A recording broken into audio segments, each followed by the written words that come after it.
Hey there bookworms, welcome back to my channel. If you're new here, welcome. I'm so glad you found us. And if you're a returning bookworm, welcome home. So today I'm doing my What I Read in September vlog, and I have to apologize. I haven't read very much in September because September has been super busy and life has been incredibly chaotic. I've had a few life events happen. I may have some exciting news coming up soon, fingers crossed.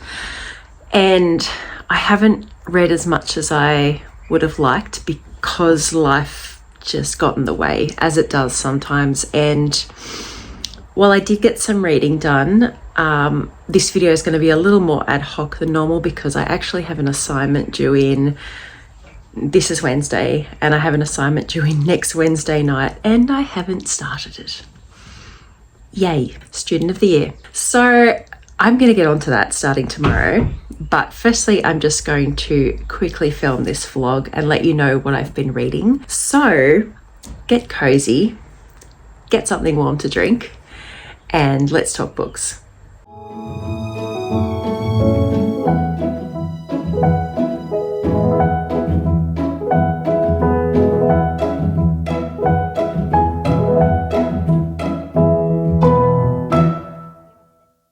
So I had a bit of revelation filming these book review vlogs. I actually have been leaving it till the end of the month to film the vlog and review all the books together. And I actually found, because I'm terrible at taking notes on the things that I've read, I kind of forget a little bit what the book, about the book that I read when it's that far after, a few weeks after I finished it. So with a few of these books, I tried out just doing a very casual speaking to camera vlog straight after I finished it. So it was fresh in my head and it worked heaps better. So in the future, I think I will do that. For the first couple of books for September, I'm just going to talk about them now, but a couple of them I did film, which you'll see my costume change and my background change when I talk about those books, because I filmed them straight after I finished and it was so much better. I really felt fresher talking about those books. It was really fresh in my mind. I was still fired up kind of from reading it. And I filmed, I actually DNF'd a book this month and I'll talk about that now, but I filmed right when I put it down, I filmed a review and I got all fired up and then I accidentally deleted it. Oh, Vlogger of the Year. So that one I'm going to talk about now, even though I DNF'd it. But yeah, there will be a costume change and a background change for a couple of these reviews because I was trialing this new format of reviewing books. And tell me what you think. Tell me what you prefer. I think I'm better just filming straight after I finish the book while it's fresh in my head. So we'll see how that goes. Anyway, the book that I DNF'd was The 5 a.m. Club by Robin Sharma. And this is a book about, essentially, I believe it's a self-help book. And I didn't really know much about it when I picked it up, except that it seemed to be about motivating yourself to get up earlier and improving your daily schedule by doing that. And that's all I really knew. And I thought, I'll give that a read. Maybe it's got some tips about being better in the morning, because God knows I am terrible in the morning. I'm not a morning person. I'm useless. So anyway, I started reading this book and literally within 10 pages, I knew I was not going to like it. I knew straight away that it was not going to be my kind of book. So it was pretty, I think I only got 10% of the way through it and snapped it shut and went, nope. So this book is, the way this book is structured is like an allegory of like 4 people who are stereotypes of entrepreneurs or business people or people who are searching for something, and they're all at this convention listening to this guru who has some wisdom to give, and it smacked of Tony Robbins to begin with, and I was like, oh my gosh, I think they're in a cult or something. And I think I I listen to too many podcasts and watch too many YouTube videos about scams and anti-MLM content. And I straight away got my back up and straight away went, oh, nope. The second someone calls themselves an entrepreneur, I go, I'm ready for them to be a scammer. I am so skeptical. So the minute this book started like that, I knew I wasn't going to like it. And I knew that instantly the character that was humbly dressed and seemed to be a homeless man and seemed to be talking in riddles, and I'm like, oh, he's going to be the millionaire that's got it all figured out. That's the punchline here. And no. And then I went online and looked up Robin Sharma and went, no. Sorry, mate. I don't believe that rich people are good people and have it all figured out. I'm going to say it. Just because you're earning a lot of money doesn't mean you have all the answers. Yeah, so that was a DNF. If you're a fan of Tony Robbins or Lily Zaremba or Steve Jobs or the late Jesse Lee Ward, you might absolutely love this, but I couldn't stand it, couldn't stand the tone of it. Put it down. We'll never read anything by Robin Sharma again. Guaranteed. But something I did finish and enjoy in September was Upstairs, Downstairs by John Hawksworth. And I actually remember this being a TV show when I was younger, and it's Downton Abbey-esque, if you can imagine. It says The Secrets of an Edwardian Household. So it documents the day-to-day life of the people living in an Edwardian house, so the family living upstairs, and the people who live downstairs who serve them. And I absolutely love this. So it's set in 1905. It's in London. And Bellamy's are the family that live upstairs, and then we follow the staff that live downstairs as well. And no real character in this is the main character, and I found that really interesting. So it really talks about every character, so you get insight into everybody's lives and everybody's challenges and the way everybody lives, whether it's the family upstairs or whether it's the children of the family upstairs, or whether it's the butler or the housemaids or the scullery maid or the cook. You really get a little bit of an insight into the background of all of these characters. And I really love that about this book. This was written, it was written in the 70s. So reading this, knowing it was written in the 70s and reading it now in the 2020s is really interesting, because all of the political changes that have happened in the last 50 years. I found that really, really interesting. I highlighted so much. I adored Rose and Sarah, who are the maids downstairs. They were my favourites. I absolutely adored Sarah. I cringed at things Sarah did so often, but also cheered her on. I adored Sarah. She's crazy, ridiculous. What a cool character. I loved her. She made me laugh so much. And I highly recommend this. I gave this a 4 out of 5, and I'd recommend it to anyone. It's quite an old book, but it still stands. It's really good. And if you love Downton Abbey, you probably like this as well.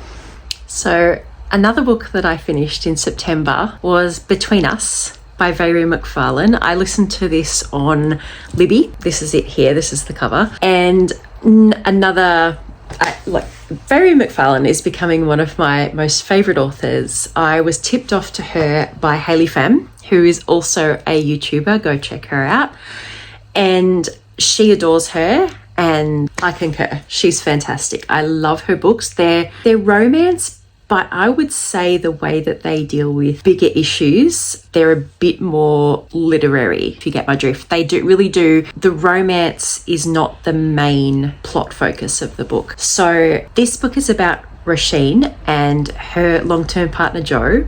And Joe has been writing screenplays for a long time and, has had varying degrees of success, but he suddenly gets a big break in Hollywood, and he is writing a script for a drama, a big drama, and he's becoming very successful, and that's kind of changed the dynamic of their relationship. So there's that undercurrent, and they're also in a group of friends who have known each other for many years, and they've known Joe for many years and have noticed a bit of a change in him as well. And then one day, Rasheen is watching an episode of Joe's new show and realizes that he has written into the plot of his show something that happened in her life, an event that happened in her life that she confided in Joe, and he has used this traumatic event in her life in his script. And she's really, really hurt by that and really upset because he hasn't asked her permission. But then that gets her thinking, well, if that's true, what else is true in this show? And you know, the main character, she starts to think is based on Joe, and he is a womanizer, he's cheating, and she starts to think, oh my gosh, is there some truth to this character and this script that Joe's writing? And I can't really say much more than that because I don't want to spoil it. I don't want to spoil the outcome. And there is an unexpected romance that happens in this book as well, which is kind of cute. It's such a fantastic book. She just writes dialogue and relationships so well. And oh my gosh, 4 out of 5. It's not my favorite Mhairi McFarlane, but gee, she writes a good book. And I will definitely read more. I'm going to go through her back catalogue at this point. Like, I'm just going to read them all because she's fantastic, and I love her books, and I literally laugh out loud and find myself going like they're in the middle of her books, even if I'm in public. So yeah, she writes a mean book, and highly recommend her as an author, especially if you like Jodi Picoult, and I would say Taylor Jenkins Reid and Kristen Hanna. I would say if you like those authors, you'll love Mhairi McFarlane as well, I reckon. So I just finished Hanny Allston's Finding My Feet, which is a story about an adventure runner from Tasmania. And she was the world champion in orienteering when she was about 19 or 20. It's a real coming of age story. It's about how disconnected you feel yourself in your early 20s when you're between living at home and being a child and being your parents' child to becoming an adult and being independent. And Hanny's writing style is really descriptive. It's sometimes a little bit too descriptive, if I'm honest, in my opinion. It's a bit flowery and sometimes a bit it could be simpler. You know, maybe uses her thesaurus a little bit too much, like, if I'm honest. But apart from that, I really enjoyed it. It was a really good memoir. I just feel like it could have ended sooner. The end is just a description of a whole bunch of races that she undertakes. That's pretty much it. It's a bit repetitive, and I found that because it's called Finding My Feet, that metaphor of finding your metaphorical feet and finding your footing and stuff, that's a bit laboured. It's a bit kind of overdone after a while. In the book, you're like, yeah, I got it. It's it's not very subtle, but apart from that, I really enjoyed it. It was a really good story, and Hanny's it's inspiring, and I felt inspired to get out in nature and explore my surrounds. I really enjoyed it. I gave it a 4 out of 5. So I just finished Woo Woo by Ella Baxter, and it is strange, Bookworms. I have to say it's one of the strangest things I've read recently. It kind of reminds me of Bunny and the movie Everything Everywhere All at Once, if you've seen those. It's about Sabina, who's a conceptual artist, and the book is set in the lead up to an exhibition she's having, which is super important to her, and she's obviously feeling the pressure to perform and to be creative. And her husband Constantine is a chef, so he's got a very normal job. If the hours are a bit varied, but he's got a very normal job. But his name Constantine is really symbolic of the way he is constant and supports Sabina. So she is an artist. She lives her art. She's very creative and very chaotic. And I think what this book does really well is blurs the lines between what is art or what is being creative and what is madness. Like, the behaviors of Sabina is, and the way that she's obviously feeling the pressure to constantly justify money that she's getting and to justify her art and her process it's really funny. It's an absurdist book, I think, first and foremost. So there's a few very confronting scenes in this book. Oh, one of the other things that I thought was a theme that was really interesting was being an artist in the current day and having to have an online presence and market yourself in social media as well, which is really interesting because Sabina, like, obviously she goes live, she's trying to market her up and coming exhibition, but the comment section of her posts actually drives her nuts. Like, she starts to read the comments and gets quite challenged by people's comments on her posts. And she also has a stalker and thinks she's getting stalked, but we're never really sure because she's an unreliable narrator. We're never really sure if that's real, the stalker, or if that's in her imagination. And there's a particularly good scene where she is going live and she sees the stalker outside her window. The stalker breaks the window and she panics and runs out of the house and is running down the street to get away from this stalker. And she's still wearing some of her art because she was doing a live stream. And she's panicking and telling the people who are watching her live, help me, I'm being chased. And they think it's art. They think that it's not real. It's part of her process and part of her promoting her exhibition. And so she's going, help, I'm being chased. And they're like, brilliant, it's so real, it's about fear. And she's actually really scared and she's running away. So I thought that scene was really funny as well, and such an eye-opener to the way people have parasocial relationships and the way things that can be misinterpreted online and in social media. It was really funny. I gave this a 3 out of 5. It's not the best thing I've ever read, and at some points it's quite hard to read because it's quite confronting and absurdist, but it's a really interesting book and I can see why it was nominated for quite a few awards. If you liked Bunny and if you liked the movie Everything Everywhere All at Once, you'd probably like this. It's very strange, but it does raise a lot of very interesting issues as well. So that's the end of the vlog. As you can see, I filmed 2 of these reviews straight after I finished the book, and tell me what you think of that. Tell me if you think that made a difference to the way I reviewed the book. As I said, I apologize if this is a little bit more ad hoc than normal, but this is a really busy month for me and for my family, and I've been flat out and I've had things happening that I can hopefully talk about soon. And yeah, I have an assignment due next week, which I'm kind of been in the back of my head for the last few weeks that I have to get it done. So I'm distracted and you know how it is. But